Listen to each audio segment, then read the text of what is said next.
Scott Braun, often known as Scooter Braun, is a true force to be reckoned with. With his intuitive ability to promote talent, he dominates the music industry and has been the driving force behind some of today's biggest music acts.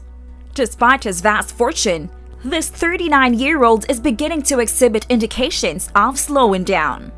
Scooter Braun's main claim to fame is unquestionably his talent for music management. He was always interested in hosting parties and began his career as a notable party planner.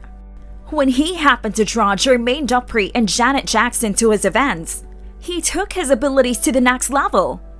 Dupri hired Braun to work for So Def, and he swiftly progressed to the position of Vice President of Marketing. Following a failed relationship, it was Lil Jon who advised that Scooter utilize his abilities and start his own agency.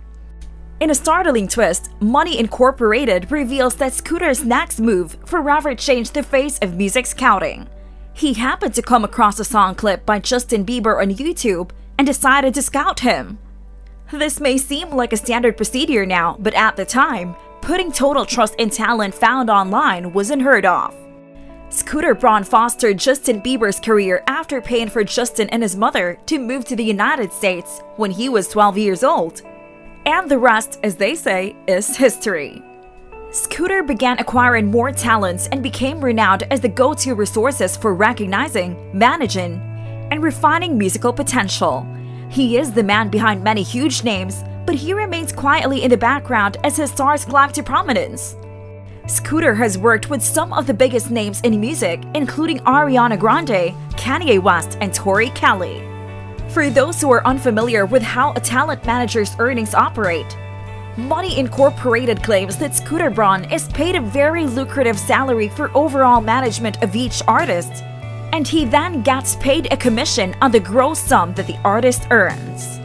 Much of Scooter Braun's money appears to be produced when he follows his instincts and takes certain risks. When Braun was named to Billboard's 30 Under 30 list, he gathered the contact information of others who were also named. He then met with Spotify's founder and became an early investor. Scooter, who was already thriving in the music sector, seemed to be a good fit for the company's background in that market. Spotify makes a lot of money, which means Scooter Braun does as well. Uber's success is clear now, but in typical Scooter Braun manner, he had no notion of the company's potential when he initially invested. In fact, Scooter was once transported home in an Uber, and the fact that he didn't have to pay for the ride piqued his interest in the business. He set up a meeting with the co-founder and ended up investing early in the company. Scooter Braun invested in Uber's car service program, taking a gamble on the firm that was new and unheard of at the time. And with a big interest he had in the now massively successful company, he wound out well on top with huge earnings. Braun decided to start his own holdings firm, which he subsequently named Ithaca Holdings LLC, because his different revenue streams were generating a lot of money for him. This is when major things began to happen for Braun, many of which made news because of their level of controversy. Ithaca Holdings invested in Big Machine Records, and Braun paid a staggering $300 million for the acquisition. Business isn't always a pleasant game, and this caused quite a commotion in Taylor Swift's world. This gave Braun ownership of the first 6 of her albums, as well as rights to the music of major artists such as Florida Georgia Line, Lady Antebellum, and Sheryl Crow. Taylor Swift was angry, believing that her artistic rights were being not only violated but also exploited, and the two are still at odds today.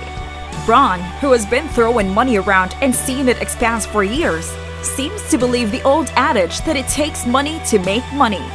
He has so many sources of income that the list is too long to include them all. He has made millions by flipping real estate, negotiated a deal between Ludacris and Pontiac for $12 million, and collaborated with Usher to form RBMG, also known as Raymond Braun Media Group, which later signed Ariana Grande. He has even collaborated with the founder of Marvel Studios to form Mythos Studios, which is poised to produce comic book-based films. Nothing is out of Scooter Braun's reach, and his most recent business venture has sent him to make some green with green. He has become a significant investor in a massive merger with Parallel, investing $22 million in this public transaction. Scooter Braun's conquest in the realm of medicinal cannabis. In collaboration with William Wrigley, the heir to the Wrigley Gum dynasty, is sure to be a significant source of extra money for the already powerful tycoon. And with that being said, it's time to end our video. What are your views about this? Let us know in the comments. Like this video and make sure to subscribe to the channel for more amazing videos like this. We'll see you in the next video.